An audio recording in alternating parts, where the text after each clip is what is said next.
The chrono tablet froze at 19 days, 14 hours. The grand arch of the Galactic endurance trials stood silent, its holographic numbers rewriting 12,000 years of history. The display read, "New record, 19 hours, 14 minutes and 0 seconds. The previous mark of 23 days had stood for over 100 cycles." Impossible. Hey, is there a shower around here? Long run. Medal ceremony? Sorry, I've got a flight to catch. Maybe next time. 19 days earlier, the Coalition Grand Hall had been filled with ceremony and expectation. The Galactic endurance trials were about to begin. For 12 consecutive cycles, the crystalline sprinters have claimed victory.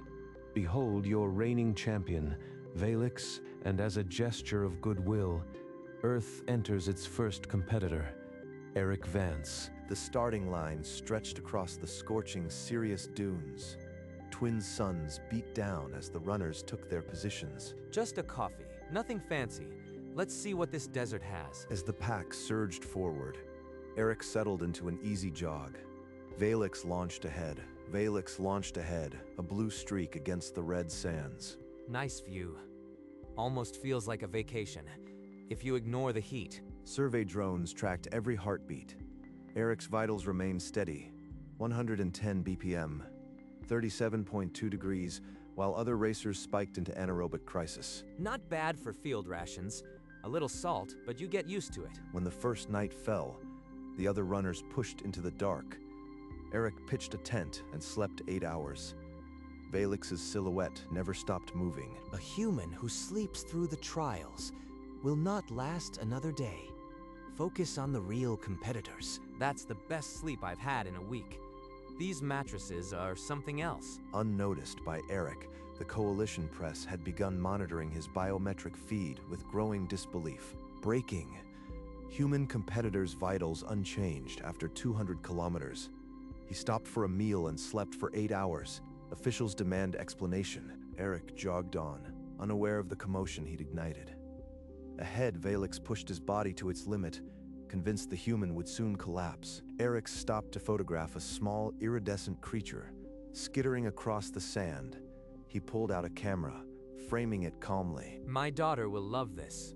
Worth the trip. Later, he found a hexapod runner collapsed in the sand, chest plates heaving. Eric knelt, offering his water bottle. Easy, friend. Small sips. You just overdid it. By midday, he jogged alongside a willowy, crystalline runner, flipping through a translation booklet and attempting their language. How do you say, keep going? I am probably mangling it. Valix glanced at the drone feed on his wrist display. The human was photographing sand fauna. He sneered and pushed his pace harder. At the canyon descent, while other racers strapped on harnesses and ropes, Eric climbed the rock face barehanded, movements fluid and unhurried. Throughout, survey drones tracked his vitals, a steady 90 beats per minute, core temperature unwavering, unexplainable by any known physiology. By nightfall, Eric had gained 14 kilometers on the leaders. The control rooms no longer asked if he would crash. They asked what he was. On day 6, Eric's steady pace brought him within visual range of Valix's dusty silhouette. He gains? That fragile thing? Increase the pace. Now. At the checkpoint, officials pulled Eric aside for a full cybernetic scan. The ring-shaped device passed over him twice. Scan complete. 0 cybernetics. 0 genetic augmentations. Subject Eric Vance. Baseline human. Eric grinned at a hollow message from his daughter, her laughter cutting through the hum of alien machinery. Hey, sweetie. I am still running. Believe it or not. Send me a picture of your trophy. In the Coalition Media Center, the label stuck. The anomaly. Panic simmered beneath journalistic restraint. That night, Valix hurled a nutrition sphere against his tent wall. The standings showed Eric's times creeping closer. There must be a trick.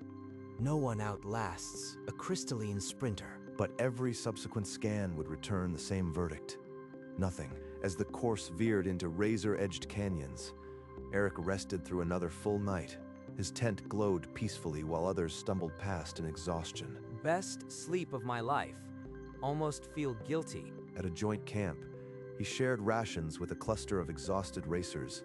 Laughter erupted when he mimicked a crystalline greeting he had learned. You think that's funny? Wait till I try. Where is the bathroom in your language? In his own tent, Valix watched the updated standings. Eric's pace had barely wavered. A nutrition sphere shattered against the wall. He sleeps, he eats, he jokes, and still he gains. What sorcery is this? Dawn. The canyon narrowed. Valix, drenched in sweat, heard footsteps behind him. Eric appeared alongside, offering a casual thumbs up. Morning. Nice day for it, right? Valix's emerald eyes widened. His legs turned to sand, and the human glided past without a change in stride. The reigning champion had been passed by the mascot, and somewhere in the control rooms, the first official investigation began. At kilometer 2500, Coalition officials addressed the quadrant. Extensive biological scans continue. Subject Eric Vance shows no detectable augmentation. The statement split the quadrant. Some outlets praised his sportsmanship, while others demanded disqualification on grounds of unknown biological advantage. Eric himself was unaware of the furor. He had stopped to extract a reptilian runner half swallowed by a sand trap, losing precious minutes. Hang on. I got you. Deep breaths now. The rescue cost him kilometers, but the delay never rattled his pace. He resumed jogging as if nothing had happened. The quadrant's media erupted. Human helps rival sportsmanship or deception. Commentators argued whether his endurance was a weapon, not a skill. Valix had regained some ground, but his body no longer obeyed commands. Each stride tore at crystalline fibers, and his form wavered openly. This human is a curse. My legs are glass, and he is a storm. Control rooms logged Valix's vitals spiking toward failure, while Eric's remained a flat line of impossible calm. Eric continued his kilometer-by-kilometer advance, oblivious to the quadrant's turmoil. The investigation intensified, but the truth remained distant. The kilometer 3000 marker loomed, a holographic beacon on the red sands. Officials waited with a full medical team. 3,000 down. Feels like a Tuesday. They directed him onto the deep scan platform. Bone density, cellular structure, neural pathways, everything was measured. Scan complete. Subject Eric Vance. 0 cybernetic implants. 0 genetic modifications. 0 performance-enhancing substances. Result: baseline human. The lead medical officer stared at the readout and whispered a single word. Impossible. Always with the tests. At least this one doesn't itch. In the control room, the results hit like a meteor strike. Holographic screens repeated the word negative in 12 languages. Technicians ran the scan again, then a third time. The answer did not change. Across the quadrant, the question that had been a whisper became a shout. What are humans? The investigation pivoted. This was not cheating. This was biology, and it terrified them. Before the coalition could contain it, a journalist broadcast the full scan report across the quadrant. The news hit Valix on the canyon trail. He stared at his wrist display, limbs suddenly frozen. No technology, no modification, just a human. Eric jogged past without noticing, his pace unchanged, as if the galaxy hadn't just been upended. Within hours, the crystalline delegation lodged an official protest, demanding disqualification for unknown biological advantage. Race officials pulled Eric aside for yet another scan. The device hummed and returned the same verdict: negative. Another scan? You guys are thorough. Same answer, though. But while Eric submitted to tests, Valix's motor functions began to fail. His crystalline joints locked in protest. This is the end. I cannot finish. The reigning champion was breaking, and the galaxy had no explanation why the human kept going. At kilometer 3800, Valix could barely walk. His crystalline limbs grated with every step, and the horizon offered no shade. He is still coming. After all this, he does not stop. Number. I will not be humiliated further. Let the galaxy watch a champion fall. He tore the racing sash from his chest and threw it onto the sand. Then he stepped off the course. Hang in there, friend. Valix's handlers rushed to him, But the champion only stared at the human's back, a question dying on his lips. Breaking. Valix forfeits at kilometer 3,800. Human leader Eric Vance now uncontested. Eric continued, now without a rival. The remaining kilometers stretched empty before him, and somewhere in the coalition, the realization hardened. The human was not competing. He was demonstrating. Nobody knew what it meant yet, but they were about to learn. Eric jogged through the final narrow canyon, the glowing finish arch now shimmering in the heat haze ahead. Almost there. Hope they have hot water, and maybe a cold drink. Spectators lined the final kilometers on floating platforms, their silence a heavy blanket of collective shock. He crossed the line at 19 days, 14 hours. The chrono tablet froze, locking in a new record that shattered 12,000 years of precedent. Hey, is there a shower around here? I've been running for a while. Could use a rinse. The official's tentacles froze in disbelief. In 10,000 years of trials, no victor had ever asked about plumbing before accepting glory. A delegate hurried forward, gesturing toward the grand medal ceremony pedestal. Eric held up a hand. Appreciate it, really. But I've got a flight to catch back to Flagstaff. Maybe another time. Behind him, the crowd and officials stood paralyzed, the medal still gleaming on its velvet pillow. The Galactic endurance trials had ended. But the real seismic event was just beginning to rumble through the Coalition's halls of power. Within hours, the Coalition's emergency chamber swelled with delegates. Holographic echoes of Eric's finish looped on every wall. Counselor Thex struck the resonance gavel, its tone cutting through the clamor like a blade. Silence. The Galactic endurance trials have delivered a verdict this body cannot ignore. A baseline human has not merely won. He has annihilated the 12,000-year record by 3 days. Earth must explain how this is possible. Tonight, we will have answers. The human delegate remained motionless, her expression unreadable. Summon the Xenobiology Division. Let science speak what our sensors could not. A murmur rippled through the assembly as the division's lead was called.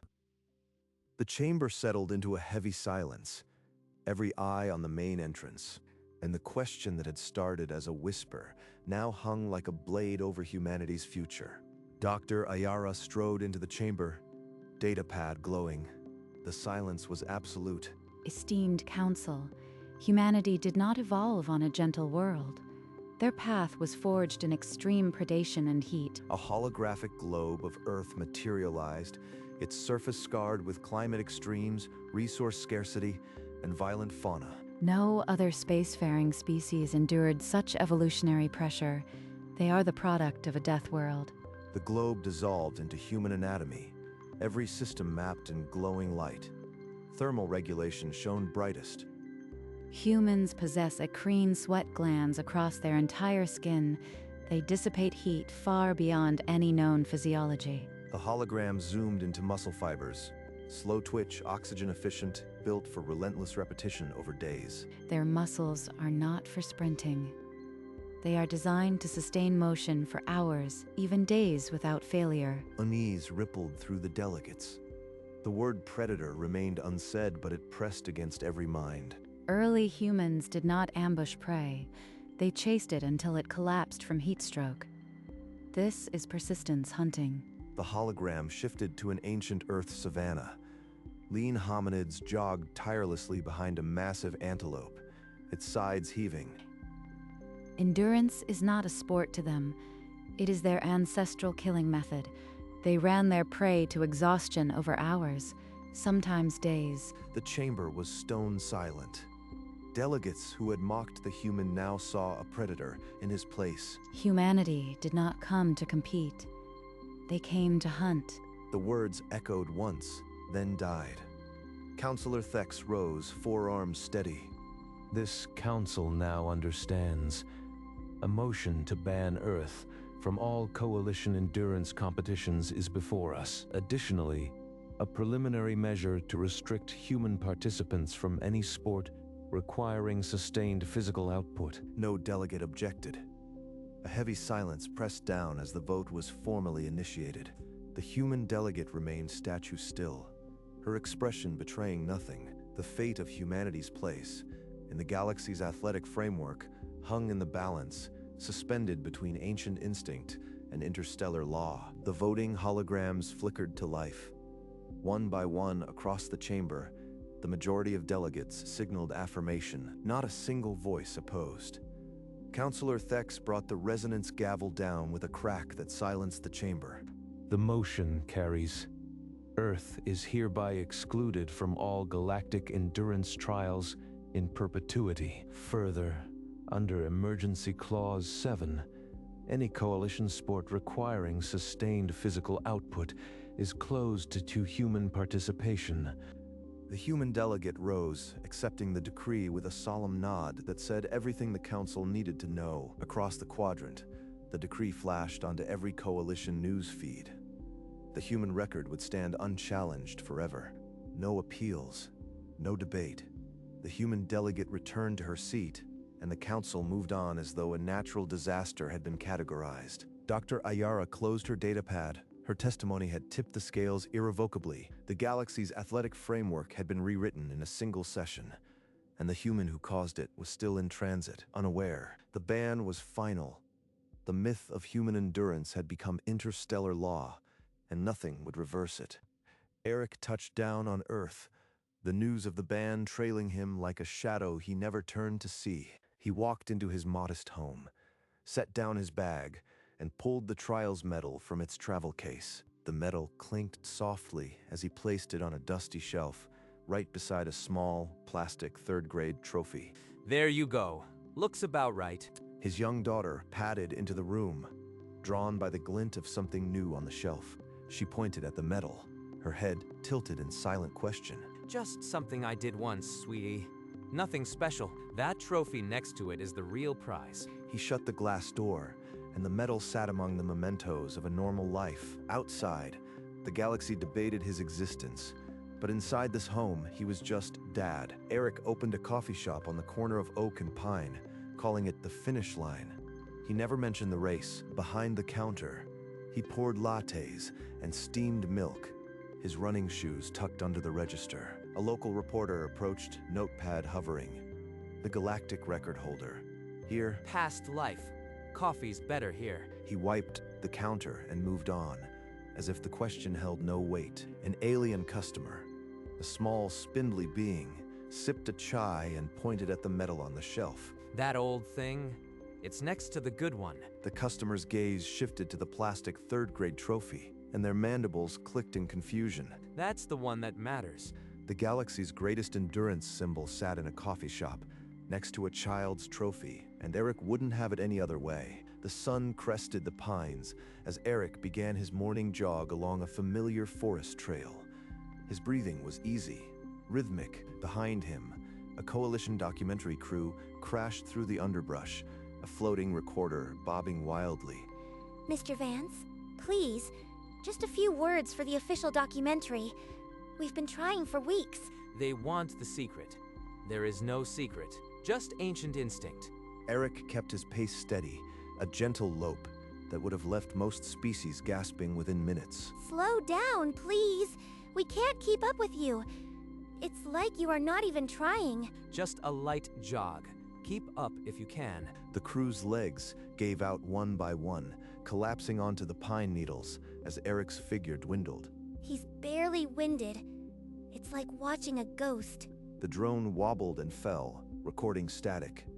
In the end, the myth of human endurance needed no explanation. We trained for months, the best gear, and we couldn't last 10 minutes behind him. Maybe we will never understand them. Maybe that's the point. They just keep going. The crew helped each other up, silent in the realization that no camera could capture what they had witnessed. Eric's form shrank into the golden sunrise, an outline of ancient instinct against a forest shimmering with dawn. File the report. Subject unmatched. Further observation futile. It's not a skill, it's his nature. High above, a coalition survey ship broke orbit, carrying the final report to be archived and forgotten. From space, Earth looked peaceful. Blue, clouds swirled, entirely unremarkable. But every species that tried to chase its children knew the truth. Humanity did not need permission. It just kept going, and it always would. It was never about winning. It was about the hunt, and the hunt never ends. In a dark room on Crystalline Worlds, Valix sat alone, the recording of Eric's finish playing on a loop. I was wrong. It was never about athletics. It was about the hunt, and I was the prey. Coalition archives buried the decree deep, but every species remembered. The human anomaly became a quiet legend, a cautionary tale whispered among athletes. Months later, a coalition diplomat stopped at the finish line. He ordered a black coffee and stared at the shelf. Eric poured a latte, his running shoes still under the counter. The diplomat's eyes flickered to the medal, then the tiny trophy beside it. The diplomat pointed, tentacle trembling. Eric followed the gesture and shrugged. Yeah, that's the one. Came in second to the trophy, if you ask me. The diplomat's mandibles clicked twice, a crystalline gesture of profound confusion, and then, slowly, of understanding. He left a generous tip and walked out into the human morning, where joggers passed by, unaware of the predator among them. And on a shelf in Flagstaff, next to a third-grade trophy, a golden medal gathered dust, proof that some gifts are simply too ancient to be shared. Time passed. The finish line became a landmark. The medal, a quiet conversation piece alongside a growing collection of childhood trophies. Still, the best part of the day. Coffee's fresh, and the shoes still fit. His daughter, now a teenager, placed a science fair medal on the same shelf, tapping the old trophy for luck. Outside, joggers passed the window, each one a descendant of ancient persistence, none aware of the galactic ban their existence mocked. The coalition maintained its restrictions, but human diplomats grinned and signed treaties, knowing what the galaxy refused to admit. On Earth, the morning run remained a ritual, not a sport. It was a species breathing, a reminder of who they were. Just a light jog, same heartbeat, same trail. Someday they'll understand, but I am not holding my breath. The hunt had ended millennia ago, but the instinct endured in every stride. From orbit, Earth glowed, a blue cradle for the universe's quietest killers, and the galaxy learned to live with them, one cautious step at a time. The morning runs never stopped. They were older now, slower in the cold months, but the rhythm held, footfalls on dirt, breath misting in the pines. Some days he thought about the record. Most days he forgot it entirely. It was just a run, after all. The coffee shop thrived, the shelf filled with new trophies, children's and grandchildren's alike. But the dusty golden medal remained the quiet anchor. Coalition ships still passed Earth from time to time, their crews peering down at the blue world with a mixture of fear and fascination. They knew what walked below, yet treaties held, and time moved forward, one cautious orbit at a time. Eric's daughter, now grown, sometimes asked about the race. He would tell her the simple truth. It was just a long run. A long one, sure, but just a run.